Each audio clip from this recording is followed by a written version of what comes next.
All right. So welcome. And I would like to talk a little bit about where we are and the kinds of publicity that we need to drum up.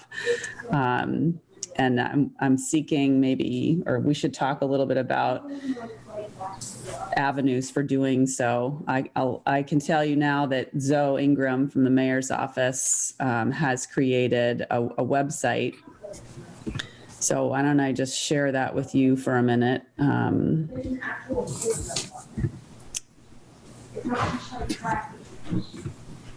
So Zoe created this page, which you can get to from the mayor tab under government, and it's at the bottom, Mayor's Pledge. I would appreciate any thoughts. I mean, this was what Zoe put together. If folks have any suggestions or requests about this particular page, we should give it to her relatively soon.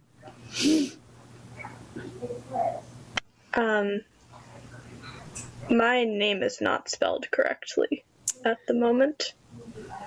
I'm so sorry, Alice. I keep giving it to her correctly. And yeah, I don't know. Because like people in the mayor's office know how to spell my name. I don't know. Yeah, I gave her it correctly, and I'll follow back. Thank you. Thank you, Alice.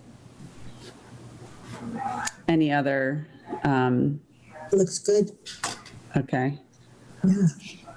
So when you click on this, and this is maybe like surprise, I added a short survey that was inspired by Austin, Texas, because they had basically a 6-question brief qualitative survey, which I thought was very accessible and easy. So it has just a few questions. What are your priorities when it comes to service? What do we need to invest in within our community to ensure a public safety system that works for all? What public safety resources do you feel are missing? What are some of the services currently being provided by the police you feel could be provided in another way or by another department or community resource? And then a very short, like, how would you rate your experience? And do you have recommendations?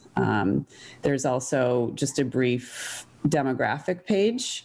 So age, race, and then I give one spot for folks to self-identify if they don't want to answer these questions. I chose to use the most inclusive measure of gender, which is just how would you describe your gender, rather than putting prescribed boxes. And then we want to know if they're a resident. So I'm asking your forgiveness, I guess, because I just went ahead and added this. You are a fearless leader. The thing, remember we did talk about the somebody answering one of these surveys more than once. So we can't account for that in any of these things. Okay. And we just have to say that when we write this up. And I decided that I felt worried that we weren't going to have really much response at all. So I feel like let's provide some avenue for folks to respond and err on that side, because we can't conduct some large scale expensive survey. Let's try to get some information. I'm not even sure, how many folks will respond, but that's where you come in. If we're able to really communicate this and reach out in a broader way, we might get some good feedback. So yeah, Margaret. It's just a total aside. Is Rebecca not coming today, or should I text her or email? I did not hear from her that she wasn't coming. So if you wanted to text her, that would be great. see if I can. Well, I don't know that I have her information here, so Okay. I may just send her an email. Sure. So then folks can also click on the registration, and I just want to publicly say again, thank you, Omar, for the translation. On my list of things to do is to speak with Easthampton TV or media about translation services, as well as closed captioning for the listening session. Now, right now, we only have one person who is registered, so that we need to kind of make sure we're working towards drumming up awareness of this event. The flyers listed here, press release, it was covered on Mass Live, and I just responded to a reporter from the local Reminder about these sessions. And so I have asked Zoe if she would put it on the Facebook. She says she has done that. What about Instagram. if we just even walk through, I would do this, I would walk through downtown and ask or figure out about how to get it, just the flyer in local stores, at the supermarket, that kind of stuff. Does that make sense? That would be great. Should we ask Zoe, can Zoe have things printed, do you think, Omar? I think so, yeah. Okay. The City Hall have the ability to print a lot of pages. Okay, all right. So, I mean, I think that's one thing that needs to happen, I think. Okay, thank you.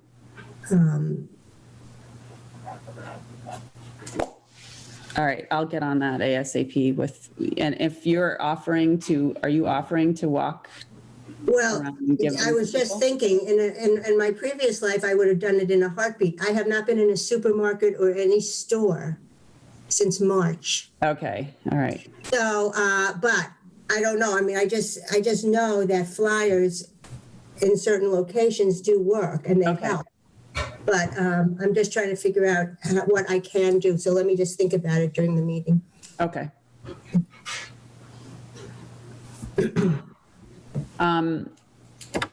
How can we get this on Instagram? Like, is there an account for which we can? The city doesn't have one. I don't think so. No. Okay. I know the consuls does. Okay. I know most of the consuls have Instagram, Facebook, and I'm pretty sure the fire department have an Instagram, and the police department, I think they have an Instagram too. Can you make sure to share this around with the other city councilors? Yes, I'm going to. Yeah. And remind them this is happening? Okay. Yes. All right, thank you. So that's the webpage. And what I'd like to spend the rest of, and I sent out almost all of the emails to the community-based organizations with the link to the community-based survey. And I received at least one response from somebody at the Council on Aging who was very enthusiastic. So that was nice to see. But aside from that, folks haven't responded yet. I will follow up, and we will have more time on that one to follow up with folks and just say, hey, remember this survey, please. We would encourage you to take it, of the community-based organizations. Right, and I've tried ServiceNet. I mean, I'm actually, as a psychologist, totally miffed about, you cannot connect with a person there at all. Mm-hmm. You can leave messages and almost nowhere. I was still stuck with the human resource department. Is the only one that I could get to really take a message, and they have never called me back. It gives you an indication of how hard it is for people to access anything. Absolutely. I just found it shocking, actually. Which I've been thinking about a lot, in these conversations about diverting resources or investing in alternative services. I think one of the things that this is just sort of an aside, but I think one of the things that folks have to think very carefully about is when we say, let's divert resources or responsibilities, are we assuming that where we're sending them is equally as, or is in a much better position to deal with the challenges and problems that people are facing? So if we say, hey, go to a social worker, is our assumption that the social worker is A, not biased, B, functional, C, accessible?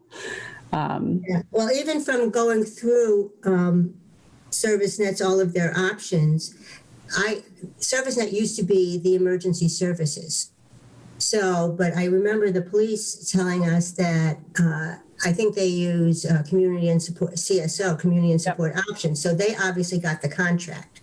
Right. In the last few years. So that's a huge chunk of, and there was no emergency services on ServiceNet's sites. So, I mean, they have a zillion services. I mean, programs theoretically, but anyways, it was just, I will continue, but yeah, I don't even know who works there anymore and even what the organizational chart looks like. So I don't know what to do. So thank you for trying, and I'll continue. If we get additional folks to contact, we'll add it to the list and I can send off our email. So I'd like to spend the rest of our time, since we kind of launched all of this, to think about how we would like the community listening session to go. And I've been looking at some examples from other cities that have conducted these listening sessions. And so, here's Rebecca.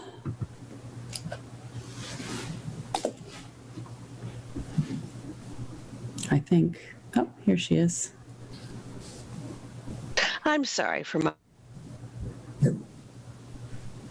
Hi, Rebecca. Hi, I'm sorry about being late. No problem. We're happy to have you whenever you can arrive. Thank you. We're just discussing the community listening sessions and starting to brainstorm, how we would like those to look and what elements we need to have in place by next week.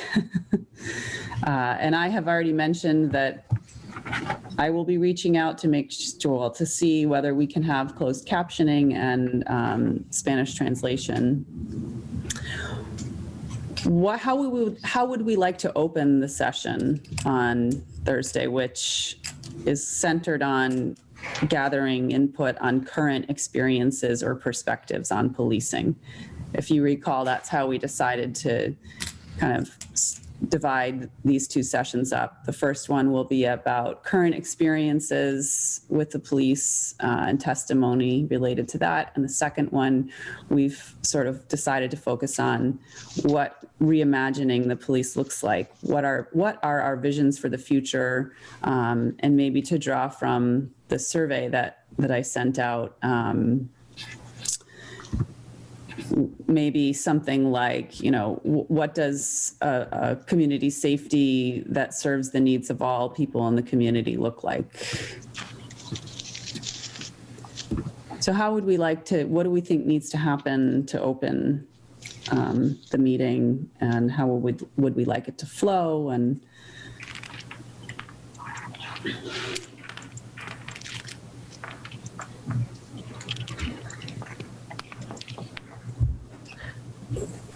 Before we start with that, I'm wondering, I'm sorry, I'm just having kind of a blur here. Have we come up with questions and that we want to, help facilitate people's communicating with us? that's sort of what I'm asking is, how do we move this forward? How would we like it to be facilitated? I've looked at examples of other places where, they just sort of lay out the guidelines, which we'll have to do. They talk about, one of them, they spent a lengthy amount of time describing how to use Zoom. So maybe I'll show you a little bit of that, because it did occur to me that might have to be part of the opening of any session. If inclusivity and accessibility is one of our goals, there probably are a lot of folks who may not comfortably be able to use Zoom. I know for my folks, we had a birthday party on Zoom for my aunt, and it was the first time my parents had ever used it. And, I see like somebody's head here, and they're trying to, and I don't want to be ageist, but, in their sense, they just don't need to use it at all right now in their lives, because they're both retired and they're not using it. So do we need to share, instructions on how to use it?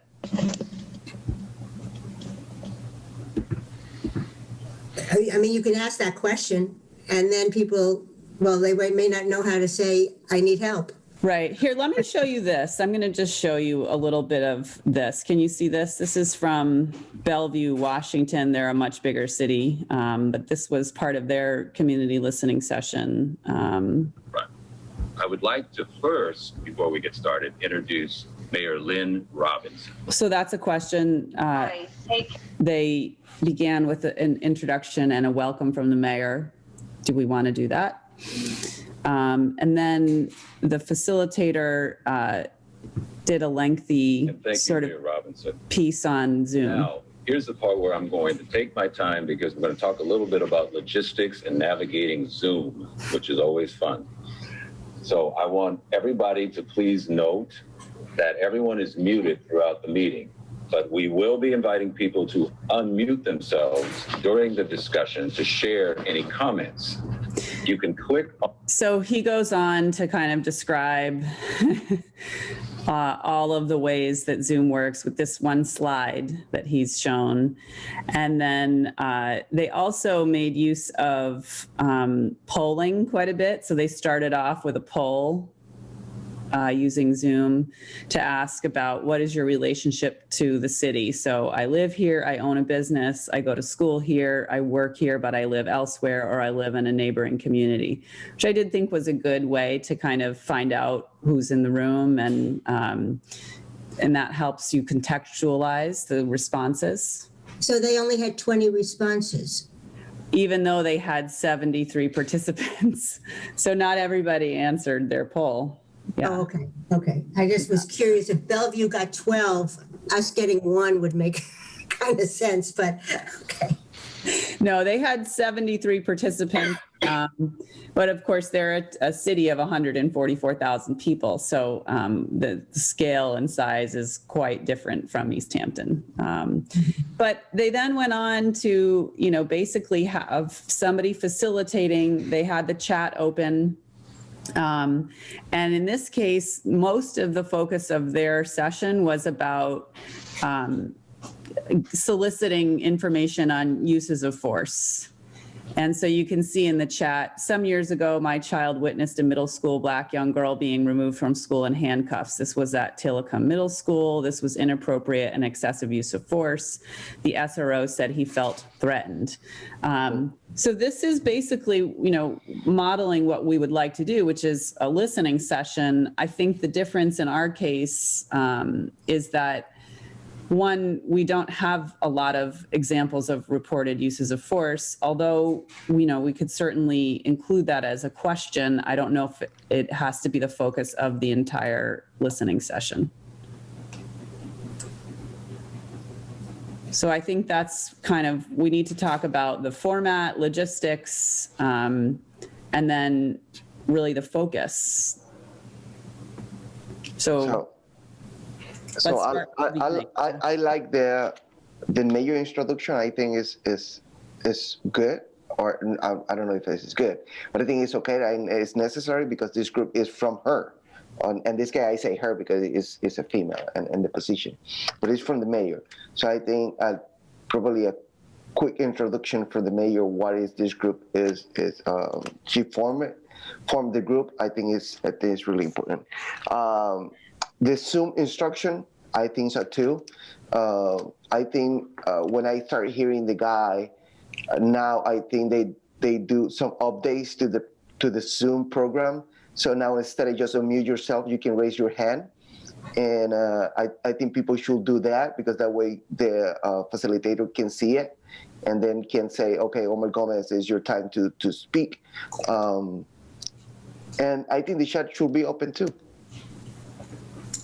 Excuse me, Omar, what was the last thing you said? The chat. The chat. I think should be open too. And again, I think the facilitator should be, if they have someone else to watch the chat, just in case someone writes something inappropriate or something like that. But I think it should be open too, because sometimes people didn't feel comfortable talking. I agree. So why don't we hear any comment or feedback on Omar's initial suggestions? So how do folks feel about the mayor? Welcome, yes, no? Yeah. Yes. Alice, do you have any feelings about that? I was actually inclined to say no to that. I'd love to hear a little bit. Yeah. I feel like there might be people who come to this who would be more comfortable talking in a group that has a little bit more removal from like the official government, which is something that we could provide if, like, Nicole, you gave the introduction, for example. Okay.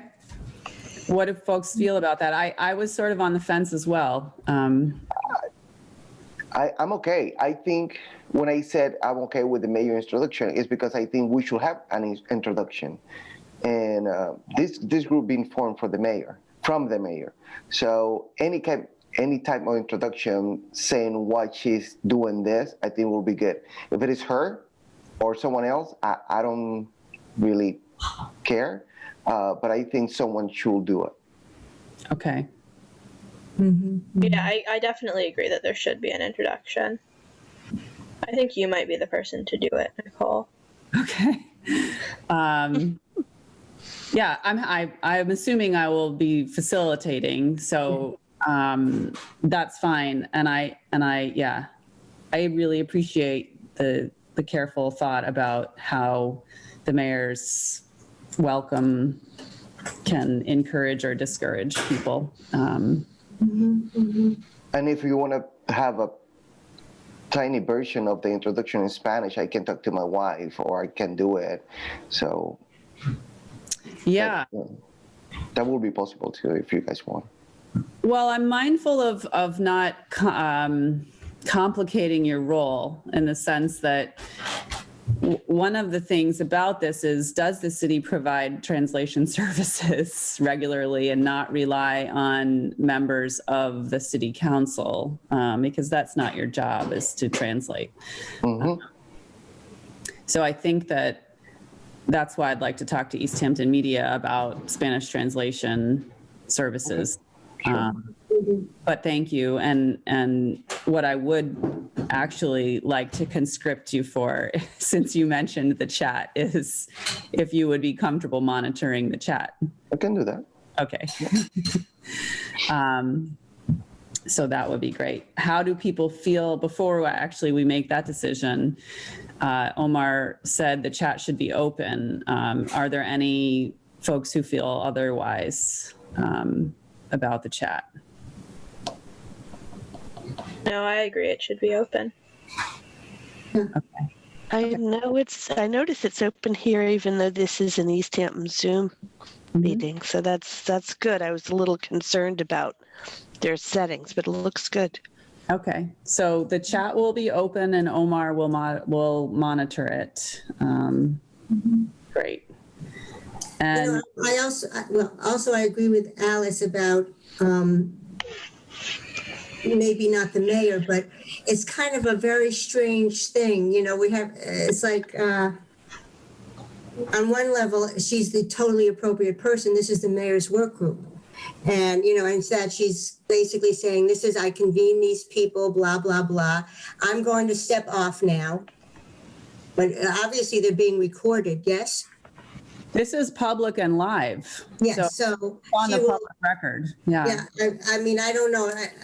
I'm on the fence, but whatever the group decides, I think either way it will be fine.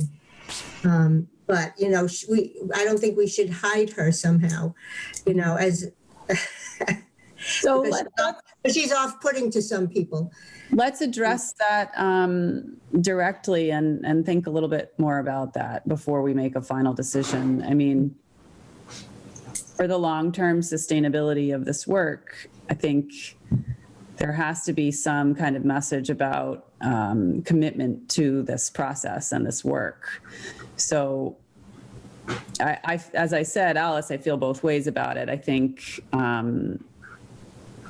we can maybe accomplish more of a confidential or less public opportunity for folks to provide testimony outside of this session.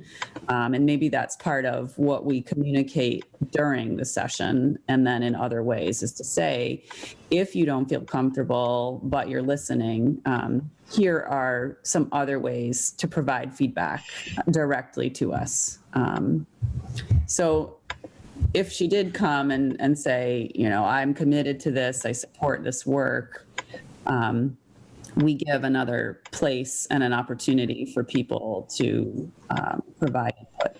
Because since it is going to be public and streamed live, that will already, for some people, that's just not a comfortable place to be honest and outspoken. Mm-hmm. All right, let's maybe mull that over a little longer. Not too long, because I have to ask her if we decide she should provide any comment. I have to ask her soon. But I think we decided about the chat, so that's good. And I'm going to write a little document that describes some of these plans. So we'll have first I'll say hello, welcome, and then maybe either turn it over to her or give an extended welcome, and then some kind of Zoom instruction, one slide about that. And then the guidelines for... Yep. So some of the guidelines that I thought were pretty strong came from, I'm going to try to pull it up here. This was one of our planning documents.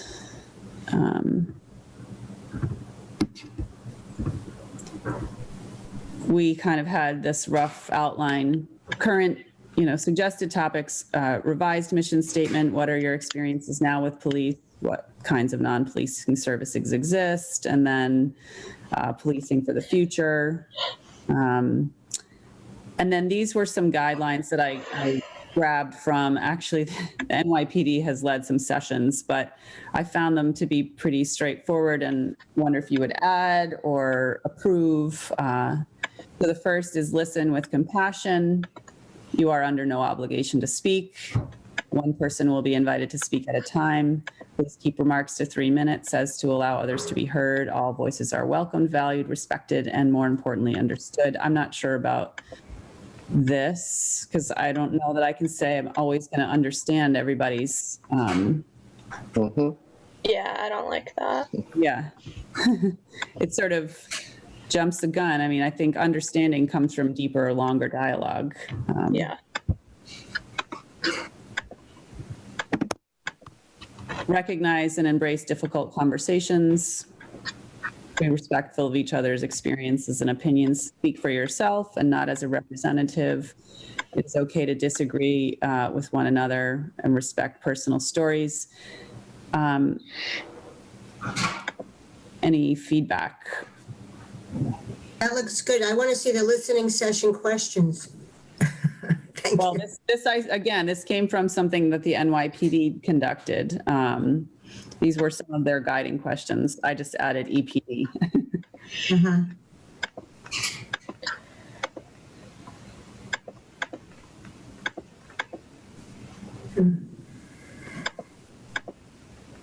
Question 5 is a very big question. I'm not exactly sure what it's getting at, and if we could say it's simpler. I'm not suggesting we use these questions, Okay. except for maybe 1, 3, 4. And I wouldn't say neighborhood necessarily. I might say just city. Yeah, I agree with that. I think 1, 3, 4 are good.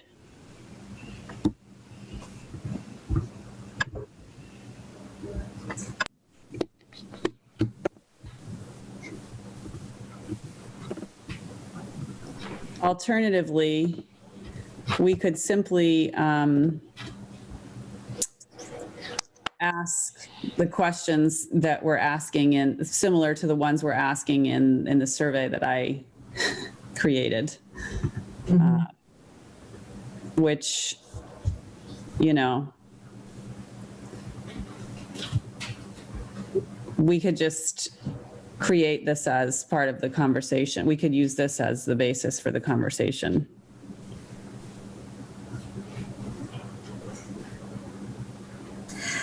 But a lot of these questions are for the second part. our Probably the second second part. session. Yeah. So maybe for the first one, it is, what does safety mean to you?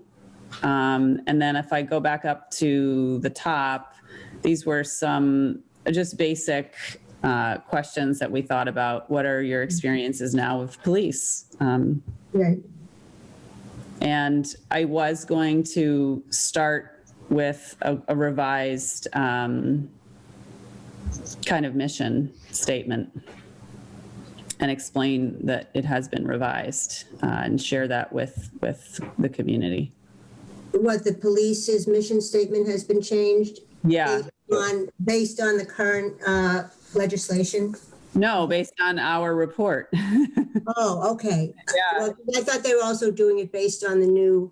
No. And it's much better now. It's really good. Yeah, it was based on the initial assessment that I submitted to them. Yeah. So, Which I- okay, so that's the police department's revised mission statement. Yeah. Okay. Yeah. Why, I'm just curious, why are we going to why is that something, their statement is nice now, I understand, but why are we going to introduce their statement in what we want to hear what people's experiences are? It's just an idea. So what do folks think? I think we should do it.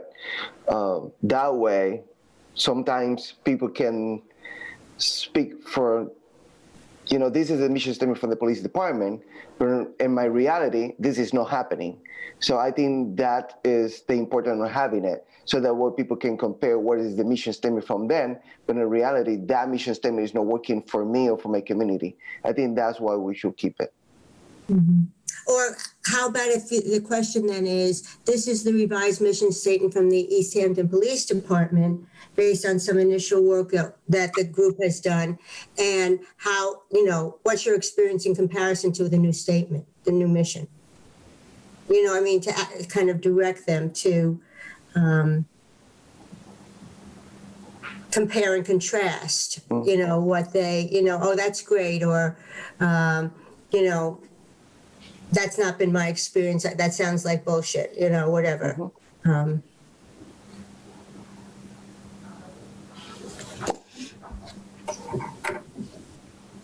Alice, what's your opinion on? I feel really conflicted about including it, but I think that using it to guide that question is a good idea. I kind of think we shouldn't say it if it's not used to guide a question. Great. So what if we say, the question is, what are your experiences now with the police? And by the way, the police recently revised their mission statement after, feedback from this group, and this is what it is. How do your experiences relate to this mission statement? Yeah, I like that. Okay. And then what are the experiences now with the police, and what kinds of, so I think those all kind of get to what we want to hear from people. I want to kind of take a look at it again, because I think it could also help us ask the question about non-policing services.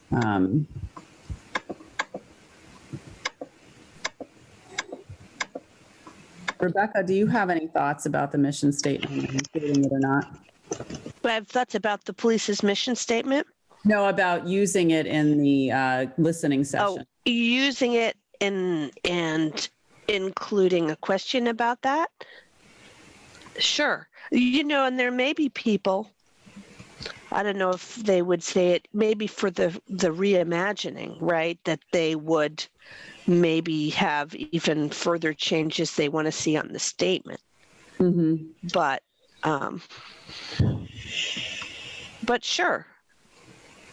Sure, yeah. I mean, with the question, there was a time I used a school mission statement to advocate for my kid. So, sure. I think it's, if we're going to, if institutions have mission statements, I think the degree to which they're able to live that each day and actually embody that mission statement is usually a good kind of barometer of their success or their failures. And so in this case, like, I think this could also drive that second question about non-policing services and maybe problem solving. So the third part where they say our mission is to partner with the community to solve problems and improve public safety. I think that is a place to kind of delve deeper. What kinds of partnerships exist to create alternatives, to the justice system. And then certainly people can reflect on the words fair, impartial, transparent, and consistent.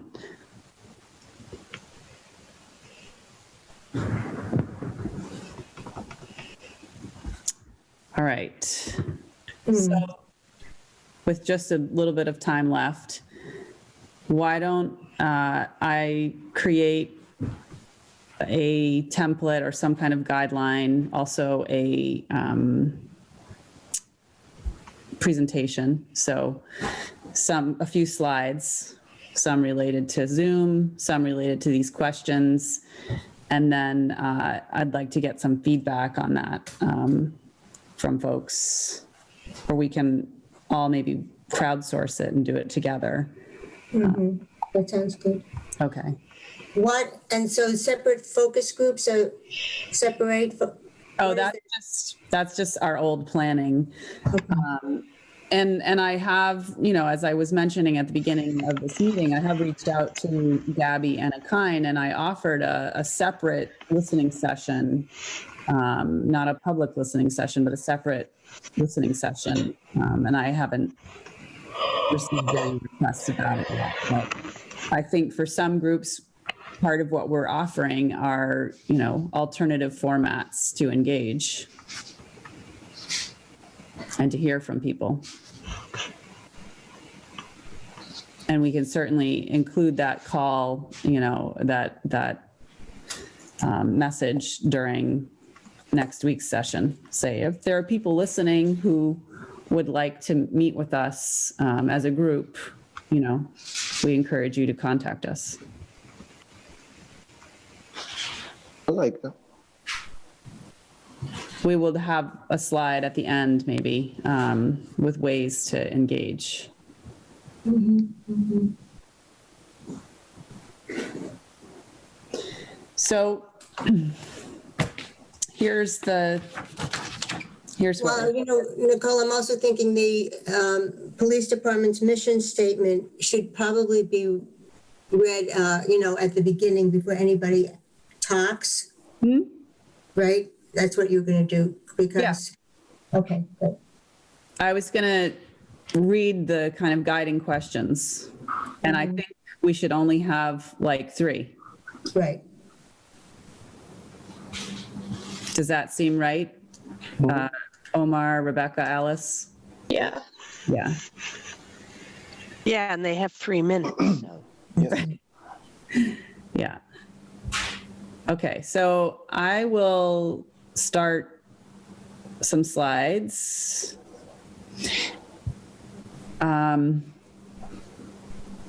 What's our final decision on the welcome? Circle back to that. And the mayor.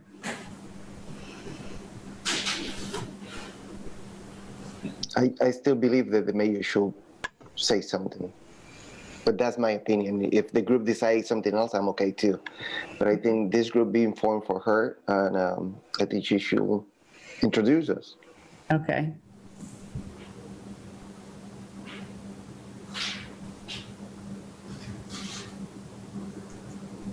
She may want to attend in an event. So like we said, maybe the question is she available? If her availability is low, then I'd say do it without her, because I don't want to wait around. Right. All right, I'll contact her. Alice, are you comfortable if she says something about forming the group at these sessions, but that we make it clear that there are alternate methods or means other than a public session for people to engage? Yeah, I think that's reasonable. Okay. I feel what you're saying, and I think the fact that it is public and will be streamed through a kind of conventional Easthampton setting through the Easthampton media makes this the place for her to speak if she's going to, but then we provide alternative avenues. We make that clear. So I have a question, Nicole. I live in a condo development, and we have there's at least 60 residents. I'm wondering if there's any questionnaire or anything that I could put through that condo development list of residents. Yeah, you can, a physical piece of paper or a little note or a letter that you want to give to people. Oh, for the list, to use the...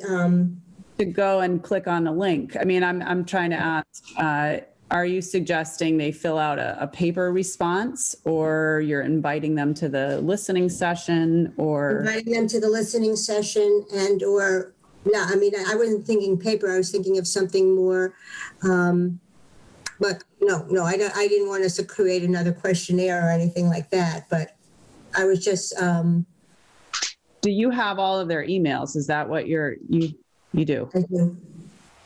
Yeah, then you could certainly Okay. forward them a message with just a link to the website. This includes all of the links to everything for now. Okay. Hopefully by that time, Alice's name will be spelled correctly. So, Margaret, you and I can touch base about that. Yeah. And then the other question is, can Zoe have flyers made? And who can post all of those flyers? Maybe she has somebody that can post them in biggies or in store windows. Antonio's, I don't know. I was thinking about Big Y also, but I know it's in Southampton, but that's where people shop. Okay. But, okay. All right, I'll ask Zoe about that.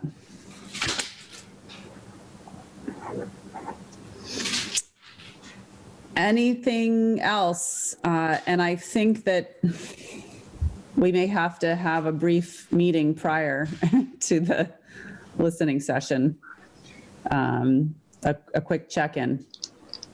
So are people available to do that? Because I don't think we want this to be the last time we speak prior to the event. Right. I agree. Okay, so given that, do people have any time either Tuesday before 6 o'clock, Thursday before 6 o'clock, or Wednesday? So the 17th, or in the morning or afternoon on the 18th. I can do either, probably. Rebecca? Yeah, I'm just calling up just to see what's going on.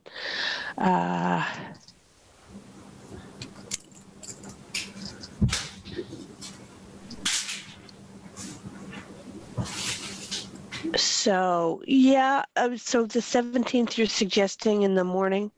No, in the evening on the Oh, that's 17th. on Or the 17th. What time in the evening, the 17th? whatever works for folks. Okay, so Have to be. I have something I have to, I'm sorry to interrupt. So I have a conflict for 7 p.m. on the 17th that I have to be, and the other is sometime Thursday morning. Or afternoon, yep. Yeah, so- Thursday's better for me. Go ahead. So for the 17th, I can do during the morning and the afternoon. I have a city council meeting, and at the 18th, I can do in the morning. Okay. Alice, can you do anything on Thursdays? Yeah, Thursdays actually work pretty well for me. Hooray. Okay, it sounds like Thursday morning is probably the way to go. Yes. Yeah. At what time? Somebody say a time that's good for them. I typically have a meeting from 10 to 12 on Thursday. We could do 9. I'm okay with 9. If you ask me, I would say 7 a.m., but. No, 9 is a stretch for me. 9 hours, not awake. Go ahead, Alice. I think I have something at 9. Could we do 12 to accommodate the 10 to 12? Can do it 12. Yeah. And it's probably not necessarily going to be so long. I think half an hour, 45 minutes. Let's just, get our ducks in a row. Yeah. Work? Yeah, and noon? Yep. 12 works? Yep. Thank you. Thanks. Okay. Thank you very much. All right. In the meantime, I'll send out kind of an outline. I'll start the slides, which I'm hoping everybody will participate in at least responding to how the slides look. Omar, you're on chat duty. And I will talk to the mayor, and I will find out about captioning and translation. Okay. So That it? just for clarification, you're going to be facilitating. Do you want the rest of us to be attendees? Oh, yeah. Okay. Yeah. Okay. Yeah, you have to be there, Margaret. Your name's on the website, so yeah. I have something else to do. No, No, I'm glad to be there. yeah. And this is Thursday evening. Yeah, yep. Well, Yeah. wait. When is it Thursday? Tell me again. We're listening. It's a listening session, 6 to 8. We probably, may not use that whole time. And that's 2 is that 2 weeks in a row? Yep. Was listening sessions Thursday, Yeah. 6 to 8. Yeah. Yep. Aren't we glad that we narrowed it down to 2? All right. I have to go to school. Thanks, Alice. Bye. Bye.